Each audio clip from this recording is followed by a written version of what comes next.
Good morning. Make sure I've got looking at the right place. Good morning. Welcome to this week's Monday Motivation.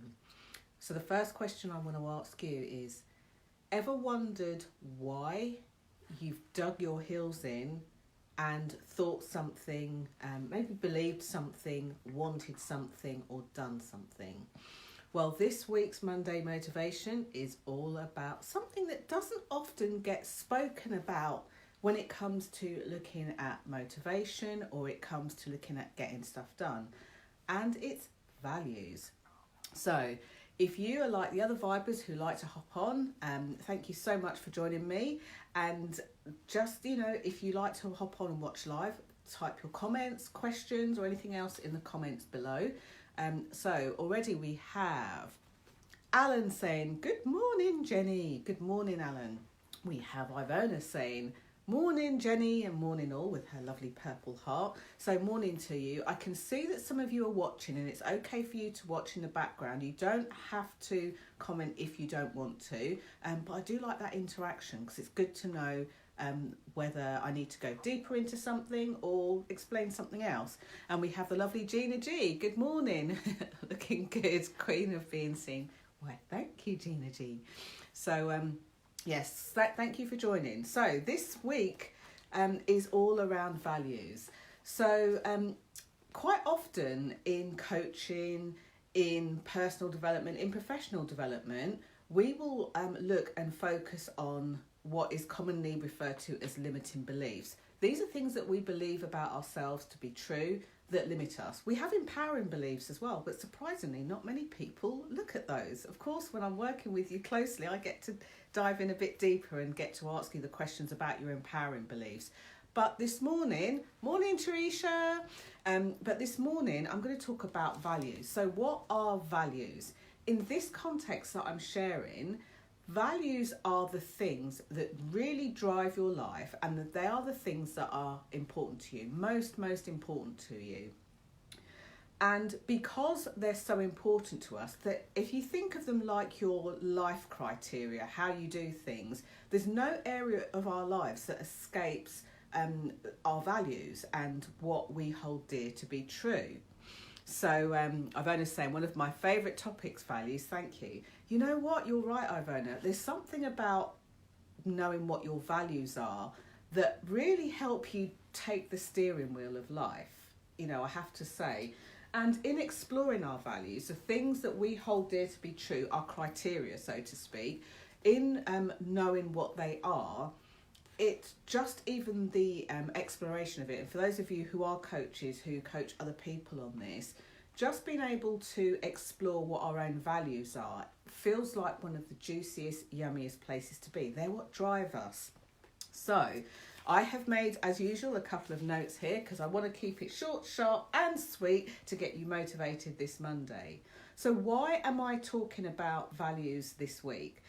There's a couple of reasons, but the first one is, if you can relate to your own values and identify your own values, it makes a difference to who you are or who we are in the world, who we show up in or who we show up as in the world.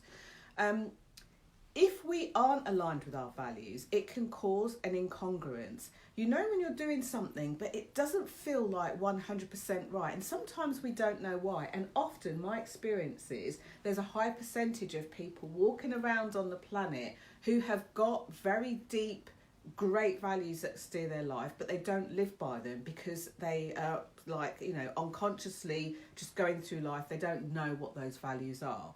So when we know what they are, we can relate to and identify like who we really are. But when we don't know where they are, it feels a bit incongruent. I've explained that they are like our criteria, like our rules for running life. In neuro-linguistic programming, they talk a lot about the map is not the territory. And what does that mean? It means your life, put in a simpler way, if your life was a menu, your life isn't the menu, it's the components of what's on the menu. That's probably the easiest way I can explain that. So 2 reasons why I'm speaking about it this week. One is because this has been coming up, I've been observing from afar, and a lot of both online and offline conversations, so conversations with clients and also conversations that have been going on online. So I want to start with this example. For those of you that, and I'm not going to name names on this, but for those of you who follow certain, people in the personal development space, say like Oprah, maybe Marie Forleo, and different people like, the Bill Gates, Steve Jobs, maybe you like kind of like the motivational sayings and quotes that they talk about. There'll be people that you are drawn to and people that you're not drawn to. And I'm actually going to talk about somebody that I'm not drawn to without naming names. I'm sure a quick Google search will get you the information. But about a week ago, a relatively unknown woman who's a comedian in America actually produced a YouTube video on somebody who positions themselves as a very big personal development guru. Something like their tagline is that they want to make wisdom go viral. And what she highlighted was that the wisdom that he gets going viral is usually somebody else's wisdom, not just somebody else, but lots of other people's wisdom, and that it's being rebadged and rebranded as his own. So if you're not familiar with this story, I may go deeper into my inner circle, because I don't want to get dragged into the drama that's come around it. So imagine this: you're well-known, worldwide, international guru. You've got over 1 million people who like your page on Facebook. You've been interviewed by all sorts of well-known people. And a couple of people over the years have commented and said, I really like what you've shared there, but that's my stuff. That's my stuff, Are you going to accredit me to that or not? Yes, so Teresa, you're aware of this as well. And I'm sorry to apparently speak in riddles, but I don't want to get dragged into the drama of it. So what's interesting is I've known of this person, this person's name. They've been in my periphery for a long time, and given how kind of huge he is, I've never really been drawn to their work, and that's not a criticism on them. I've just not been drawn to their work. So here's why I want to give this example of values, and here's why in this particular story it's important. So all you need to know, don't worry if you don't know who it is, but all you need to know is this. This person has made, has been very visible, made a great career out of sharing wisdom and sharing other people's wisdom, which to a point seems like, well, what's wrong with that? Until you realise that the wisdom that they share, they are aware it's other people's wisdom, and often it's verbatim, word for word, and they've never credited the original source. You'll hear me say things quite often like, Wayne Dyer will say, when you change the way you look at things, the things you look at change.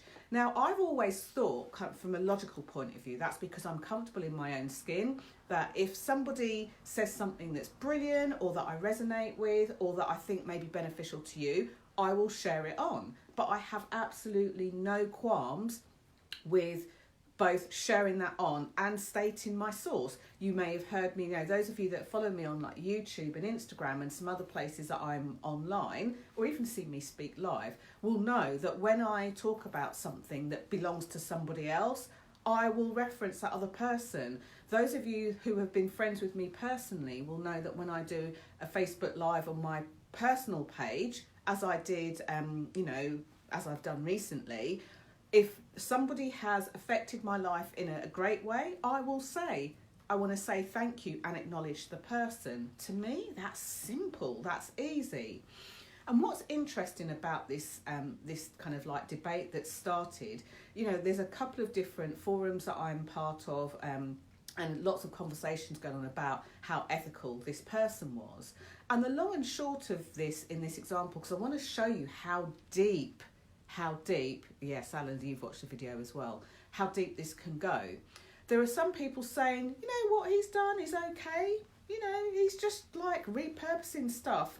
Who hasn't done it, with a really kind of blasé attitude? And, you know, I'll be very honest of where I stand on this as well. And then there are others that say, no, it's categorically wrong. It shouldn't have been done. So what I want to do is I want to give you an example of values, how they play out in real life. Because when you think about this, the video that was done by this lady, now you might look at the woman and say, oh, the way she looks, the way she talks, she swears a bit, you know. I actually don't have an issue with that, because in my books, it's only language. It might not be the language that I choose when I'm broadcasting. It's only language. I don't have an issue with that. Values. I feel like every time I talk about something to do with values, I feel like I should go like that to highlight it. So I will. Values. So here's what I realised about this whole conversation. Whether you sit on the fence of, oh, there's no harm done, no harm, no foul, they're just sharing, don't we all do it? Well, my answer is no. Whenever I share something and I attribute the person to, you know, whoever that came from. If I don't remember, I'll say, I've recently heard a saying that says, blah, blah, blah. Can't remember who it is, but it's basically not mine. Why do I do that? The reason I do that is that my criteria, and one of my very strong values, it's like an unshakable value, is integrity. And to me, integrity is what you say even when nobody's watching, what you do even when no one's looking. This is how I identify part of who Jenny Kovacs is. Have really strong integrity, and don't get me wrong, I've been in circumstances, situations where I've really aligned with something, really aligned with somebody, and then later on found out that they're not in integrity. It's the quickest way to take me out of the game. If I'm friends with somebody, if I'm forming a professional relationship with somebody, and I see something that hits my values, the integrity button, I'm out. So there's a couple of things or a couple of areas where values might play out for you. So I wrote down some ideas as I was kind of preparing for this a few days ago. So think about a company that you work for, or in fact, before you even go there, think about companies that you like. Some people like, I love Apple, some people like not feeling it. Why is that?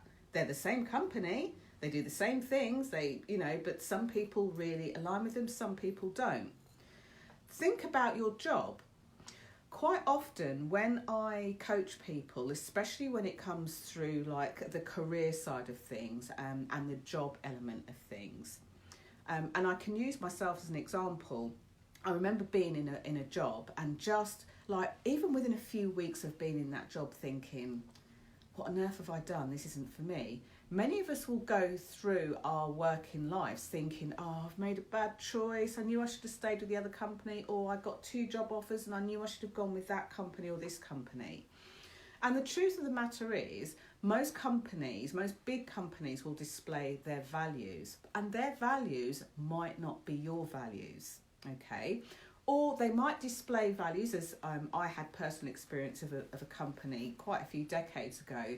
They they're a massive brand, publicly talked about what their values are, what they stand for, how they treat their staff. But when you went inside the organisation, even though they had these lovely values, up on the walls and in all of their staff handouts and talked about it in their staff meetings, the values that they actually displayed were very, very different. And this wasn't just down to one person or one personality, it was culturally.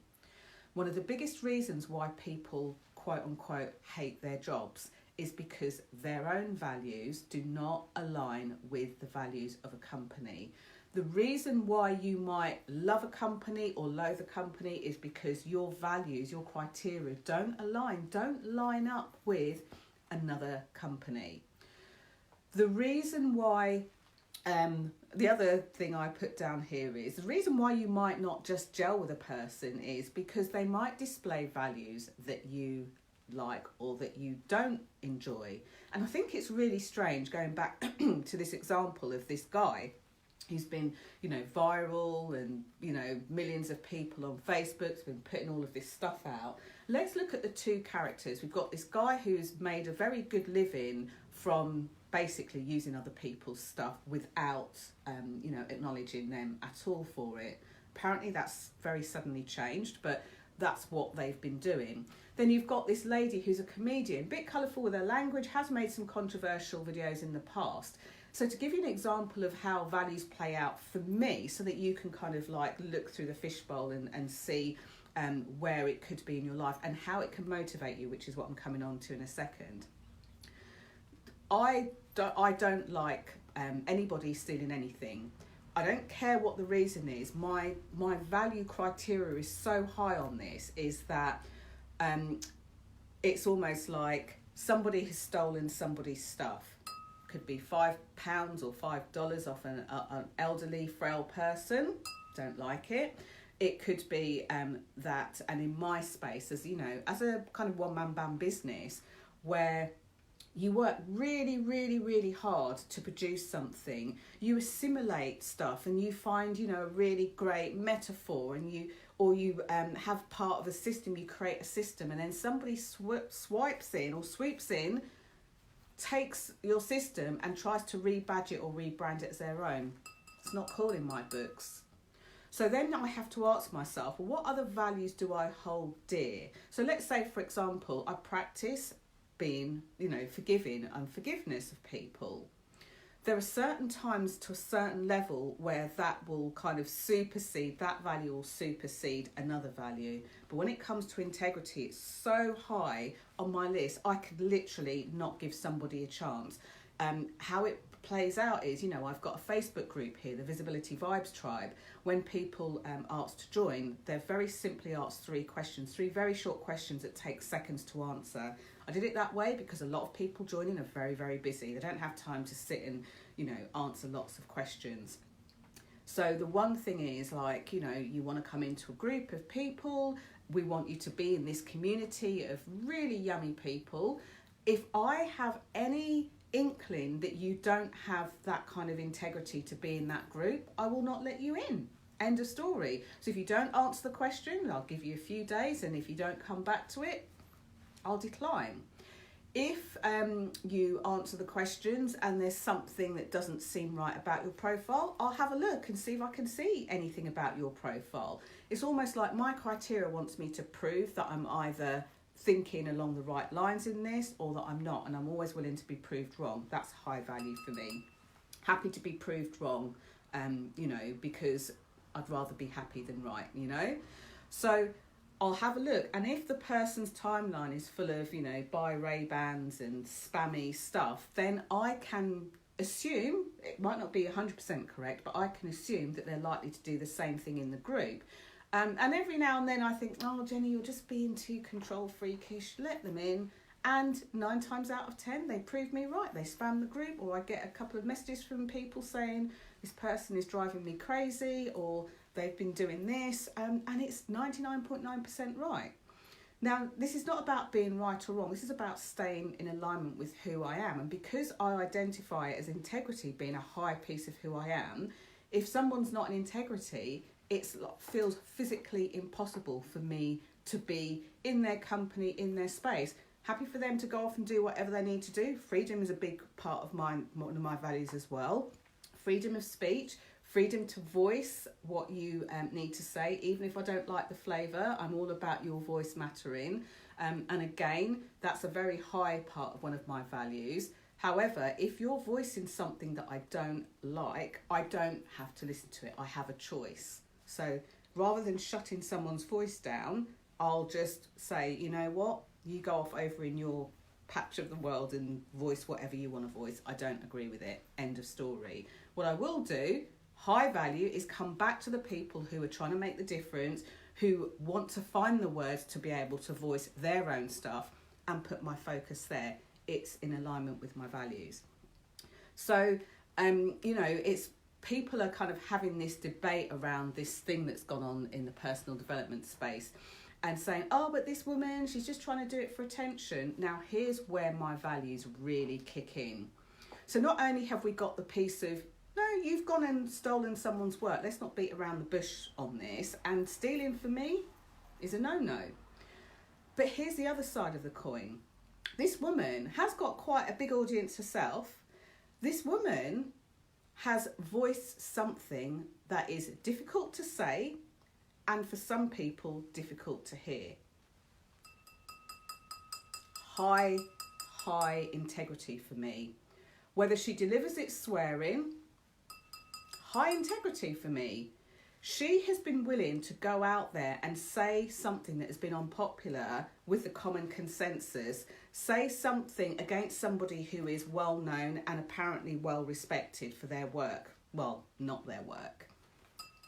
That fits with my values. It might not fit with yours, and that's okay, but it fits with my values. It is in alignment with what I believe to be true. So Gina's saying she's seen a few of those companies for sure. So have I. I've not only seen them through my own life, I've seen them through the eyes of, unfortunately, some of the people who've worked with me, because they've been in a place where they've just slowly realised they have to get out of there. So whether it's a relationship, a personal or professional relationship, a job, you know, it could be a company, it could be ethics, it could be what you stand for. Always be aware that your values are at play. Your values are at play. So how do you use them to motivate yourself? Well, there's some really interesting work that I've done in the past, both in kind of like a workshop type environment and a one-to-one environment. Obviously one-to-one you can dig a bit deeper. And by the way, speaking of one-to-one, I have 2 places for anybody who wants to coach with me personally, privately. We can either do that over the phone, or if you're in or around London in the UK, we can meet face to face. Just going to put that out there because I think it's important to let you know that. I've had 2 clients that have finished their work with me. One has gone to live on another continent. Brilliant. Something that they were thinking about doing. Can they do it or not? And they've just gone and done it, which is ace. The other person has managed to rid themselves of running the pressures of running quite a big business and kind of doing the dips of anxiety coming in and out of that, which I know you might think, what's that got to do with being visible? But it's helpful when you don't have a life that's run by being anxious and trying to run a busy company with staff and stuff. So just putting that out there. But here's what I wanted to say. What I wanted to say is that there are ways in which you can dig deep into your own values, because often we have values that are really, really high to us, really, really important to us, but we don't know what they are. So we kind of walk through the world going, yeah, don't like that person. Don't know, it's just something about them. Their eyes are too close together, when actually it's the values in place. Or look at this lovely glass that I bought from this place. Oh, I love that brand. I love that shop. I love the way they look. I like the way they present. All of that is like evidence and confirmation that they are in line with something that you value or you hold dear. So when you're looking this week, because this Monday motivation was made for you for this Monday, this morning and this week, when you're looking at how you can use values when it comes to being motivated, ask yourself the question, what's important to me? Like, what's important to me? Because when you know what's important to you and you map out your week, your actions, what you want to do, how you want to be, how you want to live, who you want to spend time with, when you're spending time doing, being, you know, immersing yourself in the values that you hold dear, your life feels somehow more smoother. Things flow.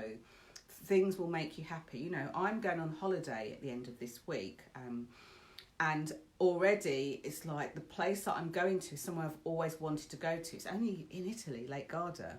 It's somewhere that I've always wanted to go to but never quite gone. So already, because I've spent quite a lot of years saying, hey, I wonder what that place is like, I'd like to go, there will be reasons behind my choice of going there that have got to do with my values. Where you live might have something to do with your values. You know, I am looking to move again a bit later on this year, maybe beginning of next year.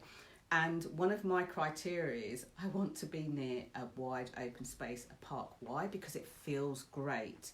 So look at what feels great for you, look at what drives you, look at what gives you joy, and your values will definitely be under there. Now, if you're like, oh my gosh, that feels like a really tough question, try it the opposite way. Think of a time where you were maybe working for a company that you didn't enjoy. Think of a time that you were in relationship with somebody you didn't like. Think of the last time that somebody really irked you or got under your skin. And if you know this story that I've been kind of alluding to, think of that. What is it about the two characters in this particular story at play that you like or that you don't like? Because underneath that will hit your values. So thank you so much for watching. I think this is quite a juicy conversation, and I want to open up the conversation around this in the Vibes Tribe, which is my Facebook group. So if you're watching this on YouTube, just have a look at the links below. You'll be able to get access and go into the group. And if you're here watching this live, I know that some of you Vibers are watching this live, then feel free to go in and just use the hashtag Monday Motivation so that we can kind of find them. And if you're watching this on the replay, do share this. This is important stuff, and it's a little bit longer than I intended it to be. For that, I apologise, but here's one of my high values. My high value is that I want to be able to talk about a subject in a way that feels easy, non-jargony, and to give you lots of examples so that you can really start to understand the concept of it or go deeper in the concept of it. So please don't keep me a secret. Please share this, because this Monday motivation was genuinely made to help you motivate not just your morning, not just your Monday, not even just your week, but we're at the beginning of September, your month. Thank you so much for watching, and thank you for the comments. Values are so important to your state of flow. Absolutely 100%, Gina. Ivona says, thanks, Jenny. Very timely. Thank you so much. Teresha says, thank you for a fab live, Jenny. Juicy stuff. Thank you. And for those of you that aren't in the Vibes Tribe, you won't know that Ivona and Teresha know quite a bit about this stuff, and probably even more because they're both relationship coaches in their own different way. And they've done a little collaboration. So if you're in London, why not pop into the Vibes Tribe, click the hashtag or search the hashtag Sunday Share, and you'll get to see a little bit about what they're up to. So thank you so much for watching. Please do share this. Thank you, Alan, for watching. Thank you, Teresha. Thank you, Gina. Thank you, Ivona. And thank you to those of you who I've seen hopping on and off. You haven't commented, so I'll keep your privacy. But thank you so much. And if you're watching this on YouTube, do put a comment below. Let me know your thoughts on this, whatever they are. You don't have to agree with me. You don't have to disagree with me. But I'd like to know what your thoughts are, because this was a very interesting story that was unfolding. And it simply comes down to values. Thanks a lot. Bye for now.